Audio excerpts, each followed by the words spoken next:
immediate left is Renice Jones, Admissions and Recruitment at Schulich School of Business here at York University. And next to Renice is Afrodite Cruz, Recruitment and Admissions from Rotman School of Management at University of Toronto. And next to Afrodite is Stephen Walker, Recruiting and MBA Admissions to DeGroote School of Business at McMaster University. So I'd like to get started just by asking each of our panelists to tell us a little bit about your respective programs, some of the unique features and characteristics of the programs, and what you're proud of about the programs. Renice, would you like to start? Sure. All right. So I'm representing the Schulich School of Business, and we have an MBA program and also an international MBA. Our MBA program is offered in a full-time and part-time format. And for full-time students, they can complete their studies in 16 months. For part-time students, it's a little bit longer, it's about 40 months. And our international MBA program is a 20-month full-time program that is designed for those who are looking to build an international profile. So perhaps there's a desire to work internationally or work for an international organization here in Toronto. Both of those programs offer a number of opportunities, including the chance to choose from 19 different areas of specialization.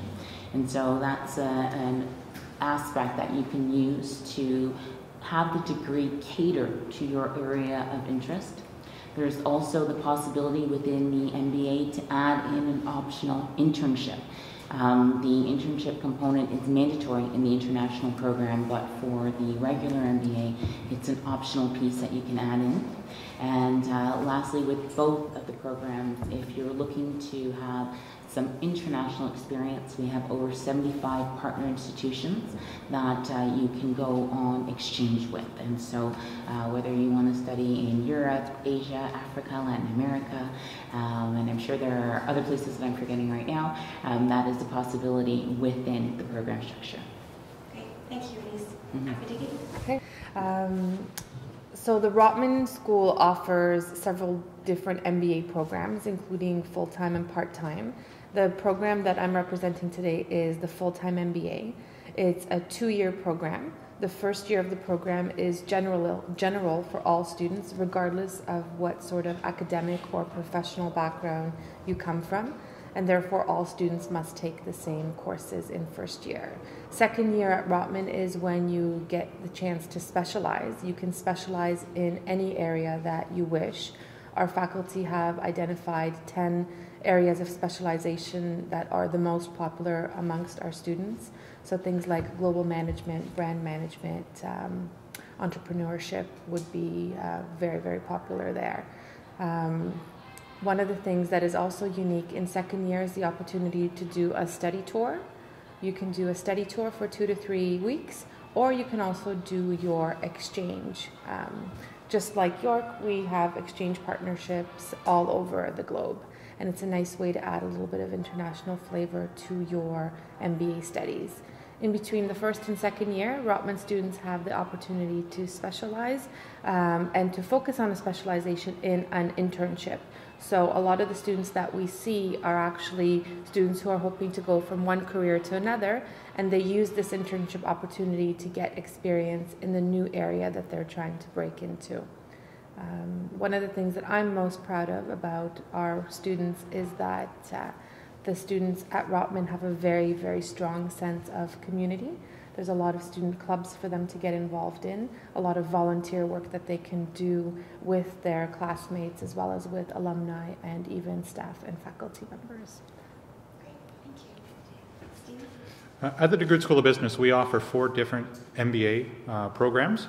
Our full-time program is a 16-month or a 20-month program. The difference between the 16-month and the 20-month program is the opportunity for internship. So if you do enter the full-time program and you wish to do an internship, which would be in your summer semester between the first and second year, it would be a 20-month program. If you wish just to kind of get through it as fast as you can, it is a 16-month program. So that is a relatively new program that we've launched at the DeGroote School of Business and something we're very proud of. Our part-time program is really focused for people who are going to continue to work while doing their MBA. It is very much a self-directed program. You can take 1 or 2 courses a semester, you can switch into the full-time program, you can take a semester off. So really it's a self-directed part-time MBA program to go at your pace. Our accelerated program is 8 months for full-time, and that is really for business graduates. You do need a business undergrad to be eligible for our accelerated program, but if you do have that and are eligible, it's a fabulous program that you can finish in 8 months full-time or about 2 years on the part-time level. But our largest program, and certainly the program that I think we're known most for, is our co-op MBA. Our co-op MBA is a 28-month program. It includes 16 academic months and 12 months of paid work terms. The way the program is structured is you alternate, so you will start in September academically, and then January you will go out for your work term, you come back in the summer, and you alternate for 7 semesters. It is a long program at 28 months, one of the longest certainly in the country, but the value of actually gaining that additional work experience within the MBA is something we're very proud of. The other thing I'm super proud of is the co-op work terms. We tell everyone, we're very open about it, that it's not guaranteed, but last year out of the 400 co-op students in our program, we placed 98% of them in co-op roles, so it's a very successful program. The other thing we're very proud of is our facilities. We actually are not located in Hamilton with the main McMaster campus. We're in Burlington.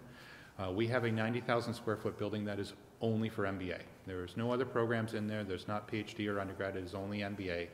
And you know, one of the key with any MBA student you ask, it's all about the networking and your fellow students. It's nice to know when you walk in a building, everyone in there has the same goal about getting your MBA and building the network. So we're extremely proud of the facilities there in Burlington.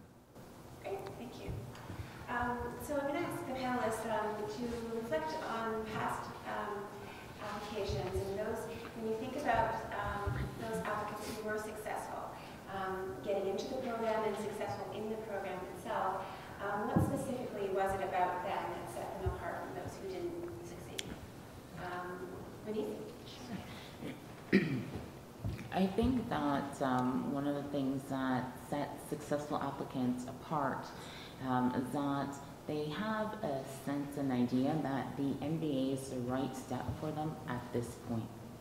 Everyone is going to be approaching the program with a different background, a different profile. Some students are going to be ready after they've already had 2 years of work experience. Some students are going to be ready maybe after they've had 5 or 6.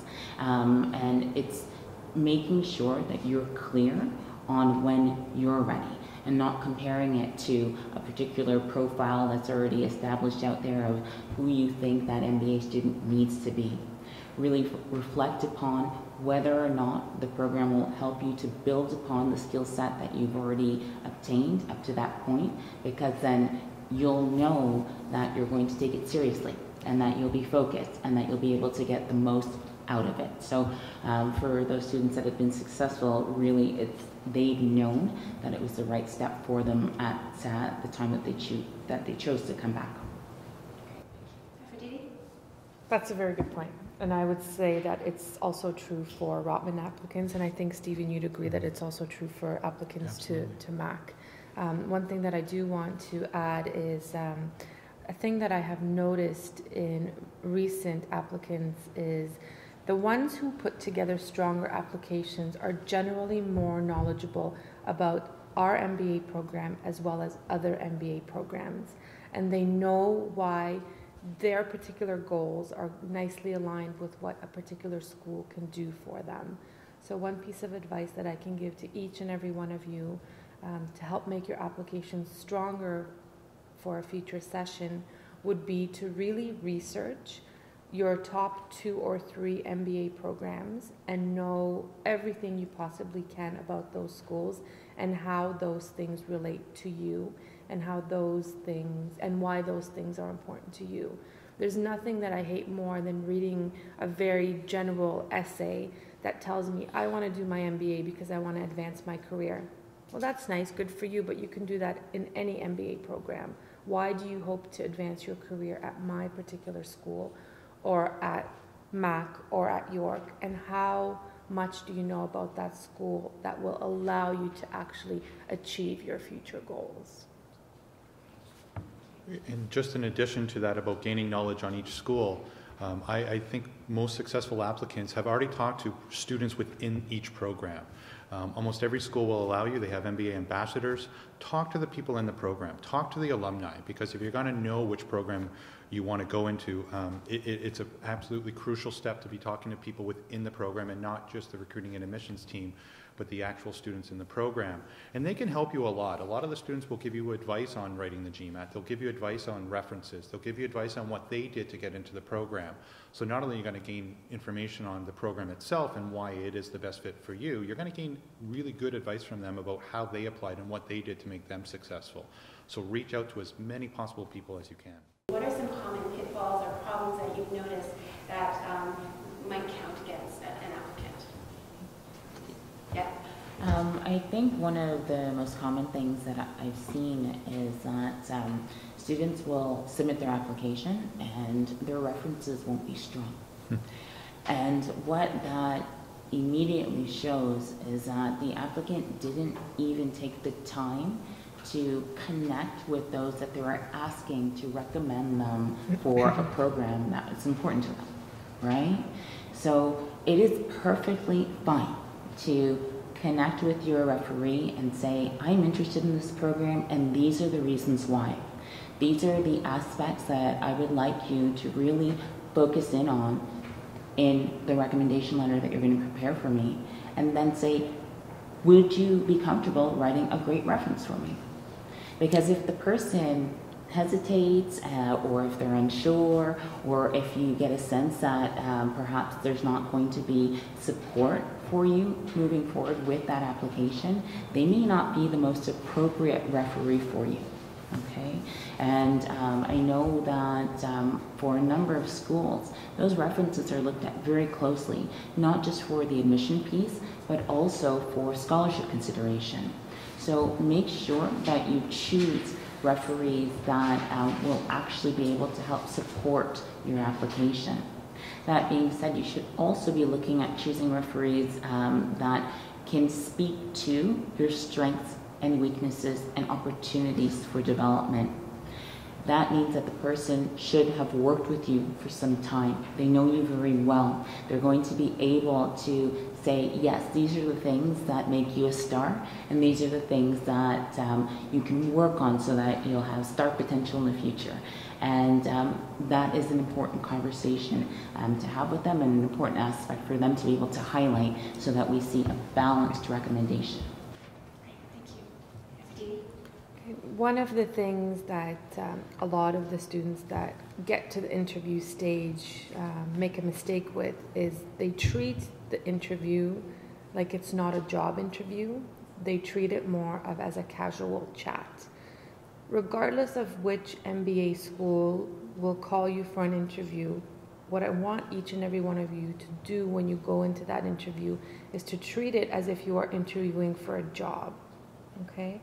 So common sense things like arriving 5-10 minutes early, do you think everybody knows? They don't. But make sure that you are one of those people that arrive early.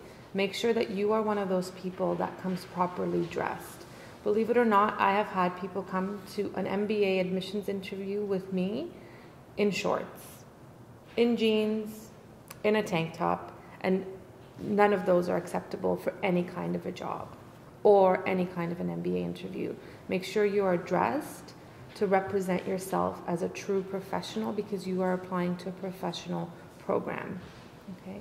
In the interview, I know that some of you are going to be very nervous, but try to relax as much as possible and maintain eye contact with the person or the people who are going to be interviewing you.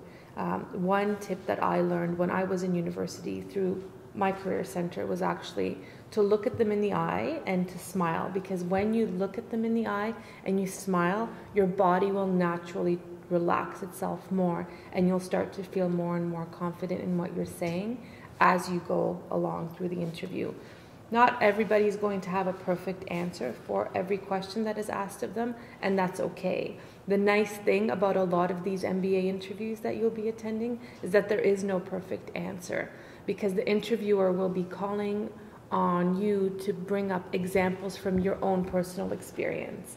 So if you're going to get asked about a challenge that you faced at work, or about how you react when the team that you've been placed on is not working as well as it should be, what you do is you draw on what you have experienced in the past and formulate your answer based on what you have personally gone through. There is no right or wrong answer, and every one of you who's sitting in the room today will have a different answer for every question. Don't give the interviewer an answer that you think that they want to hear, because they will know. Okay, we've heard so many different manufactured, rehearsed answers that we don't want to hear in the interview or in the essays for that matter. So when you go to your interview, aside from coming on time and dressing professionally and also taking it very seriously, be yourself. Okay? We've interviewed so many students that we can tell when you're being phony and we can tell when you're being yourself. So definitely, most important thing that you can do in your interview is represent yourself for who you are. Thank you. Stephen? I would totally agree, especially with the interview in terms of preparation and everything else is so vital. The other thing I think a lot of students can do, and if they're along the way, is continue to reach out to the recruiting and admissions team and make sure you understand what the actual application is asking for. If you have something like a cover letter and you are applying to 2 or 3 MBAs, don't use the same cover letter for each one, because the chances are they're asking for different things along the way. So really put the effort into understanding what each application that you're going to send out is asking for. We will get applications that say, you know, I'm really pleased to apply to the University of Toronto or York, and you know, we're McMaster. Don't copy them, make them individualized for each application that you're doing. And really, as I said, touching out to the recruiting and admissions team and understanding what it is exactly they want. Even going back with the referees, which I completely agree about talking to them before, try to figure out what the school is looking for in a referee and try to match that up. So talking to the recruiting and admissions team and making sure that your application is unique for each school. Some really great advice. Thank you so much for that. So what advice would you give to students who are considering applying to an MBA program about what they could be doing now in terms of gaining experience or knowledge or skills to increase their chances of both getting into an MBA program and ultimately succeeding in the program? So Renice? Well, what would be helpful for me to understand is kind of where you guys are at. So how many of you are in first year, just by show of hands? No. Second year? Third year? Few? Or fourth year? Majority of you. Okay. So at this point, you still have a year left to go. And for those of you who are in third or second year, you have a little bit more time. And so with the schedules that you have, you will want to try to fit in some type of extracurricular activity or maybe some type of part-time work, because those are the things that are going to help you to transition into the work world after you finish your degree. And one of the challenges that I've seen with some of the students that have applied to our master's programs, because we do have some one-year programs for those that after they finish undergrad, part of the reason that they're looking for that type of study is because they're finding it difficult on the job market. They're finding it difficult to make that transition into finding their first entry-level role. And sometimes it's a case of not having made that connection and not having built the skill set necessary to transition into that first role. So while you're finishing up your degrees, while you're still here, start to look for opportunities that will allow you to find that first role after you finish. And whether it's through developing some leadership skills by being involved in a club or organization, or finding some type of part-time work that will align with the type of role that you want full-time when you graduate, those are the things that you can do right now to help you prepare. Thank you. This is probably going to sound like a really small and insignificant piece of advice, but for any of you who actually end up going and doing an MBA, you'll realize how important it actually is. So it's to actually go to the campuses that you are considering doing your MBA at and seeing what a day in the life of a student would be like there. Sit in on a class, chat with current students, have lunch in their cafeteria, speak to someone on their recruitment and admissions team, speak with someone who's on the career services side of things, and see what it's like to actually be a student there. If you're sitting in a class and you're thinking, wow, this is fascinating, I can really see myself here, chances are that down the road you're going to be even more and more excited about being in an MBA classroom. But if you're sitting there and you're thinking, you know what, this MBA stuff is not really what I thought it was going to be, then you having taken that day to spend, a couple of hours at the university is going to save you around $100,000 of agony. An MBA is a long-term investment. It's a real investment in yourself as well as in your career and in your future. And as hokey as that sounds, it's very, very true. So if you have the opportunity to check out the campuses that you guys are hoping to study at, by all means do it. Whether it's informally, whether it's formally through something like an open house, please take the time to do it. Even if you're considering doing an MBA overseas, maybe think about doing a vacation in that part of the world so that you can visit the campus and you can see what the school is really like. Because everyone's going to have great brochures, everyone's going to have wonderful reps like us, but it's really, really different when you actually see the campus for itself, and it will help you to decide whether or not you are the right fit for that particular school. I know that everyone is extremely busy with their schooling, and this might sound a little crazy, but my recommendation, if you're still in school right now in third or fourth year, is look at doing the GMAT now. The vast majority of MBA schools require it. It is mandatory, and it is much easier to do the GMAT while you're in school and you're already in the academic mode and at it in. Most schools recognize GMAT scores for up to 5 years. So it'll be a lot, I wouldn't say easier, it's still a difficult exam, but it certainly would be more beneficial to have the exam done now. Because if you wait till the very end until the application is due and you put all your eggs in one basket on one time to write that GMAT, the stress level is going to go through the roof. So look at writing the GMAT early, because once you are done, like I said, it's good for pretty much up to 5 years at most Canadian MBA schools. It's a nice security blanket to have, because if you decide you're going to go, come in right after school or 2, 3, 4 years down the road, your GMAT is done. So as hard as it might seem to add what is going to really amount to another course, really consider doing that for sure.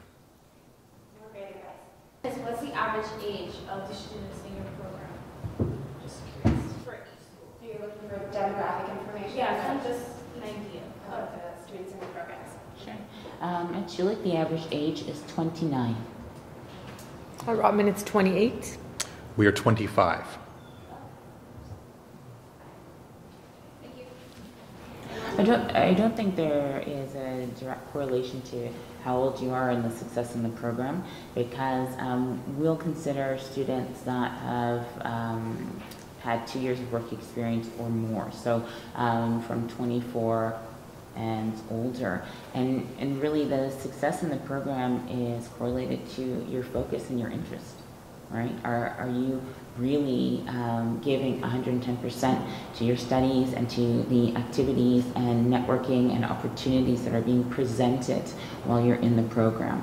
Because those are the things that will determine whether or not you're successful. Any other questions? I just want to say something cautionary about average GMAT, average age, average number of years of work experience, average anything when you are looking at MBA schools. An average is just an average. If you are below that or if you're above that, it doesn't mean anything. So just because the average age is lower at Stephen's school than it is at Renice's and mine, it doesn't mean that we will not have younger students and that he, Absolutely. in his program, will not have older students.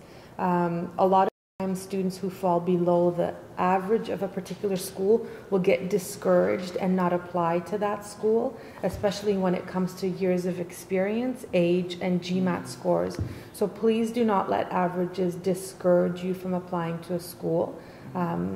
I'm going to say something else that's really hokey, and every MBA applicant has something that's strong about them. So demonstrate that in your application rather than focusing on you being above average or below average. So I'm just going to read. Yeah, for sure. So the question is about the co-op program specifically at DeGroote, okay, and whether or not there's a specialization in a so, will that lead to a CA designation? Okay. We do have a specialization in accounting, and you can do that through the co-op program for sure. Now, with the new regulations, with the CA being no longer and going into a CPA, I would love to tell you what the program looks like, but right now, as of today, I don't know. But I do know this, that I did see an email yesterday that came out that I think the CPA has announced all their educational requirements. We know we're going to have it. We know that we're an accredited CPA school. We know we're going to offer all the courses. For the most part, with the co-op program in particular, you're going to have to take an extra semester to get the graduate courses, which I believe with the new CPA program is up to 5. But you can do it. The key is with, I think, any accredited school, you can do all the educational requirements for the CPA. We're just waiting for the final announcement of exactly this is what we need and what we're looking for. So it is possible for sure. So you're wondering if you apply sooner, or you submit certain parts of your application sooner, that might increase your chances of being. Well, I want to know from both. You're wondering. Yeah. Okay. Recruiter point of view. At Schulich, it's not possible to submit your scholarship essay without having submitted the rest of your application. So you actually have to submit the complete application and the scholarship piece in order to have submitted your application. Even for ODS and others? Well, those are external awards, and so that is a different case, right? And so yes, you would, for OGS, you would definitely have to submit that ahead of time, but that's not going to be tied to the Schulich process as a whole, right? If you are targeting an external award, oftentimes they will be looking to see that you have an offer of admission to another institution, to the institution, right? Mm-hmm. And so you'll want to make sure that if external awards are kind of what you're banking on to help with your overall funding plan and package, that you are submitting your application as soon as possible. Some schools will have early deadlines, and those are typically set for their internal awards, not taking into consideration the external piece. And so you'll want to have that conversation with the school and say, okay, I'm applying to this external award. Is it possible to have a decision on my application at this time? Some schools will have rolling admissions, and so that answer would be yes. Some schools will have rounds, and so they'll say, okay, well, the best round for you to apply to will be at this particular time, and so you'll work with the information that they provide for you. Did either of you want to add anything to it? Rotman actually doesn't have separate applications for admissions, scholarships, and entrance for the program. We'll review your application once it is completed for admission as well as for scholarship, and you will be notified of the decision on the overall application at the same time that you are notified if you have been awarded any sort of an entrance award. There are additional scholarships like the OGS, but once again, they are not contingent on the caliber of your application to the program. They are contingent on whether or not you've been admitted to a particular school's particular graduate program. And we're at McMaster are the same. The entrance scholarships will be notified in your admission letter as well, so there's not a separate application for those ones. So I just want to clarify then, let's say I apply for OGS and then I haven't submitted my application until the deadline in January, February, then there's even, because the deadline for OGS is passed in December, there's no way I would receive the scholarship even if I have the potential.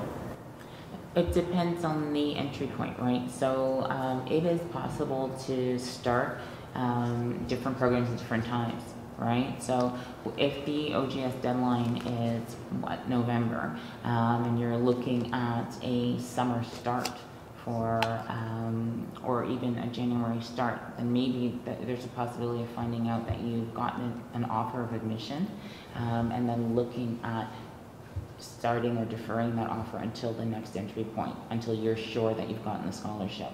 So that would be a particular case, but that's going to be dependent upon the institution, and you'd want to explore that with the schools that you're targeting, okay? Carolyn? Sometimes I work with students who didn't do a BBA.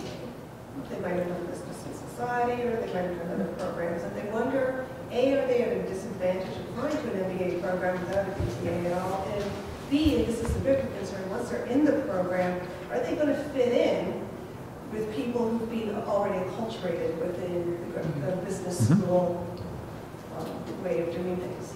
Did everyone hear that question?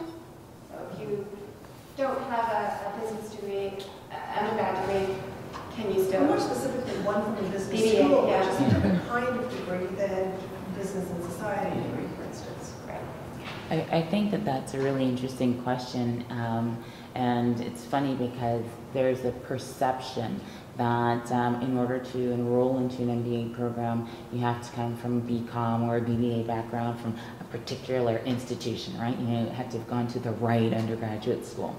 That's not necessarily the case at a number of institutions, and the reality at Schulich is only about 30% of students have come from a background where they've done prior business study. So that's a business undergraduate, and that's either a BCom or a BAS or a BBA or a business and society, and so it's any prior business study. The way that a number of programs are structured is that you will get a foundation in business fundamentals in the first half, okay?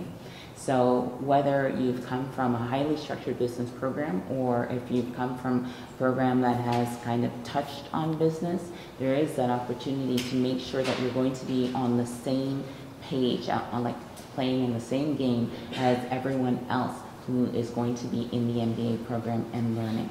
Okay, so don't feel that you're going to be at any type of disadvantage if you didn't come from a BBA or a BCom background, or if your business study was something that was a little bit different, because you will have an opportunity to learn the fundamentals.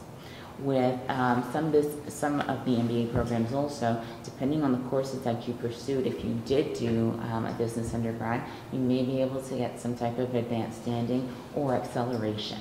And so that's something that you can definitely explore with the institutions that you're applying to. I always just tell everybody, if you're coming from a non-business background, one of the questions we get asked a lot is, should I take some extra business courses to help out? And we're really confident if you gain admission into an MBA program through the GMAT, through your interview, through your grade point average, through everything else, you are set up for success. You don't need to go above and beyond and start taking extra business courses because you think it might help you in the MBA. Most MBA programs, or a lot of them anyways, are certainly looking at case studies anyway, so it's not just the theory you're going to learn, it's your ability to work with other students and to generate ideas. So if you gain admission and you meet all the requirements, you're set up for success no matter what your educational background is. Mm-hmm.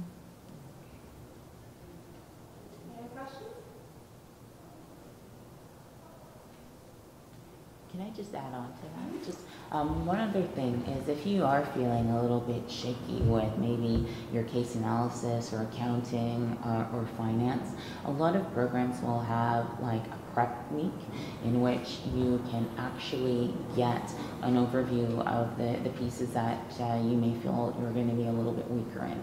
So look at the different institutions. Normally something that is before orientation, and it can be a 1-week format or a 2-week format, but it will give you an overview of some of the subjects that you may not have covered off in your undergrad, so that when you do walk into the MBA, you feel a little bit more confident in the skill set that you have. Mm-hmm. In the application, a resume is required for the admission. I wanted to ask, like, what in the resume, like, is it like a job resume, or is it like specifically an education tab? Yeah. We're looking for a job resume is what we're looking for. We want to see your experiences. With the co-op, there's very limited experience required, but that's where you can highlight your extracurricular activities. That's where you can highlight everything else. So we do need a full job resume. How long and everything else is up to you, but it's usually standard around 2 to 3 pages. It's a standard job resume. A lot of the schools will have resume templates on their websites, and if you just want to make a general one for grad school, just Google grad school resumes, and you'll have a lot of really, really good templates to work from, because each school will have a different focus, some people will want 2 to 3 pages, some people will want 1 page. So really use those templates to tailor something that's particular to what you're trying to sell to that school, so that you are able to put the best foot forward. What are the job prospects right now? And, what can they expect in terms of salary and those kinds of things? Renice? Well, in terms of opportunities, I think that there are a number that will exist post-MBA.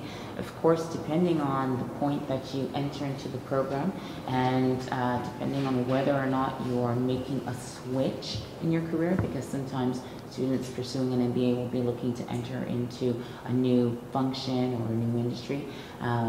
Those factors will play into the type of role that you'll start in immediately after you do the MBA. But on average, there's that word again, students that complete the Schulich program will find their first post-MBA role in about 3 months. So 87% find that first role in 3 months, and $90,000 is the average starting salary. Our students, for the most part, we have about 33% that will move into finance as an industry. The next most popular area for our graduates is marketing. We've got about 15% that are working at different consumer packaged goods companies or in marketing strategy. And then we've got 14% that move into consulting careers. Because of the specializations that are offered at Schulich, there are also a number of students that move into some non-traditional areas. So government, nonprofit, management and leadership, arts and media, real estate, global mining and management, sustainability related careers. So really and truly there are lots of different industries and functions that you can move into after you finish your studies. So an MBA being a generalist degree will allow you to pursue a career in many different areas and different industries. It will also allow you to, what I think is really important, is to legitimize the knowledge that you've gained in your undergraduate degree. And what I mean by that is that generally speaking, people will take you more seriously now that you have an MBA. There are a lot of really good programs in Canada, and MBA graduates are sought after. Our economy was not as directly hit by the recent happenings globally, so our job market continues to be soft. And there is a demand for MBA talent, particularly in Canada. So generally speaking, post-degree, a better paying, more satisfying job will await you.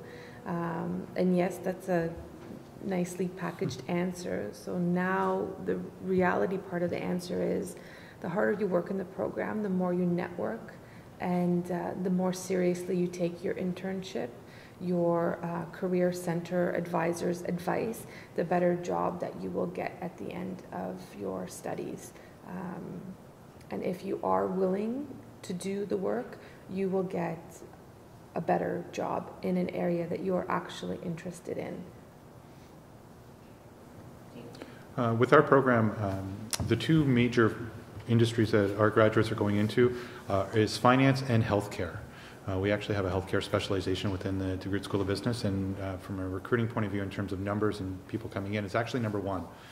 It's just that we don't have as many people focusing on that. So it's the idea that an MBA can help you in any industry.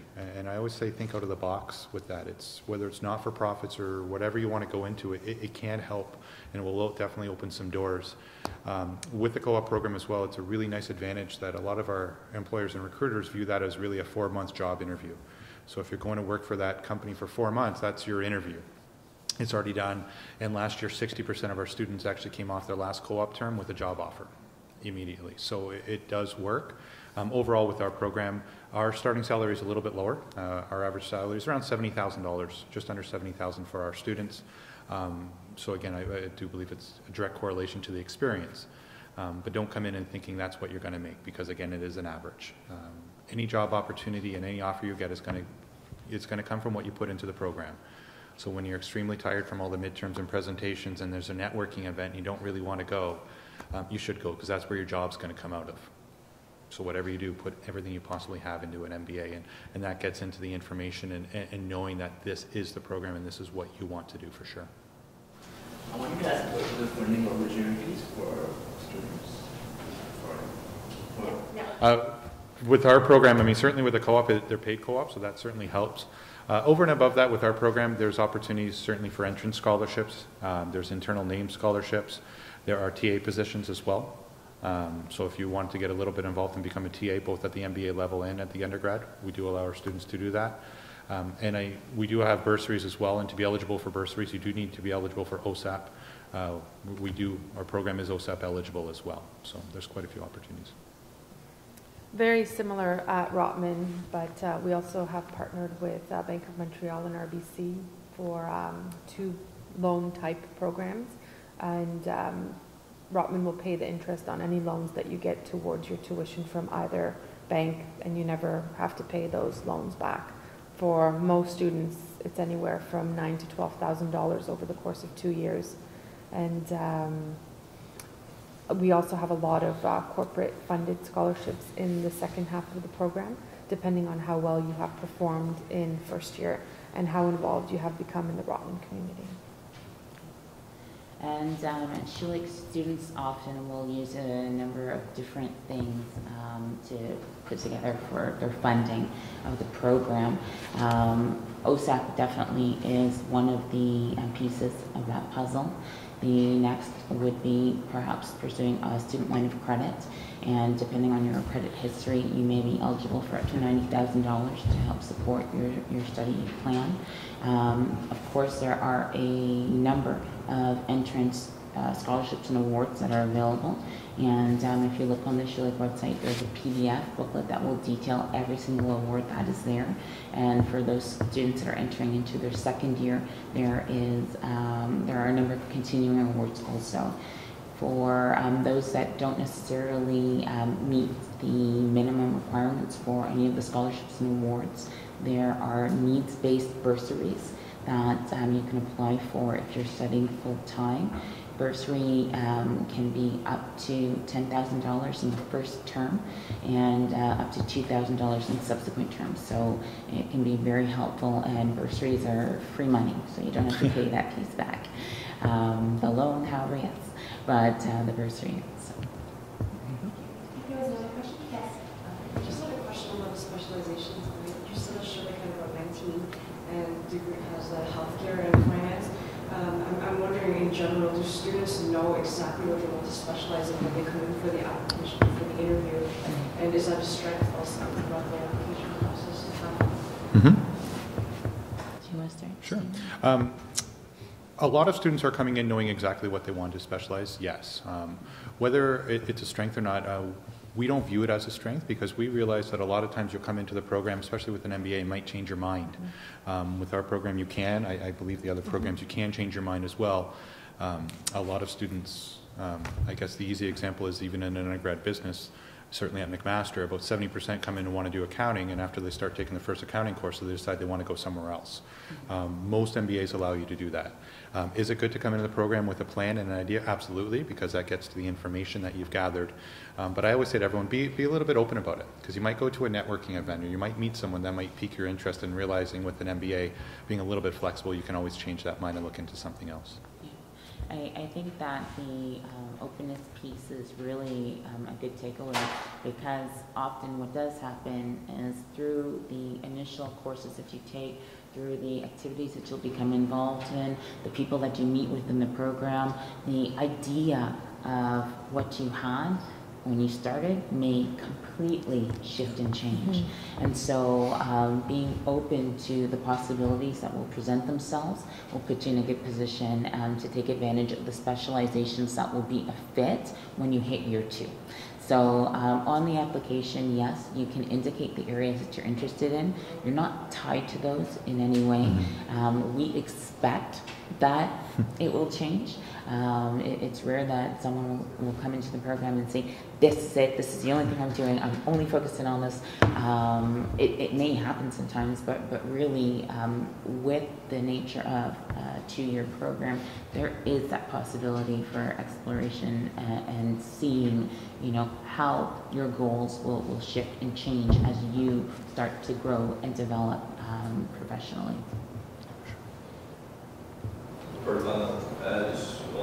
There's a distinction and advantage between the MBA program and the specialized program. For example, if Schulich has a master's in finance, which is the 11-month program, and also they have the MBA specialized in finance. Is there a distinction between the MBA and that specialized? And if there is an advantage? Well, our master's programs, and so at Schulich there's the Master of Accounting, the Master of Finance, and the Master of Science in Business Analytics, in addition to the MBA, which offers specializations in finance, accounting, and also operations management, which has some of the decision science courses that are part of the analytics masters. The main difference between those special 1-year programs and the MBA, first is the length. Our master's programs are 1 year full-time, and they're direct entry. So they're for students that are finishing up their undergrad studies and who want to start something right away, versus the MBA, which offers, it's a 2-year program, and it needs to have work experience. Students need to have work experience before they start.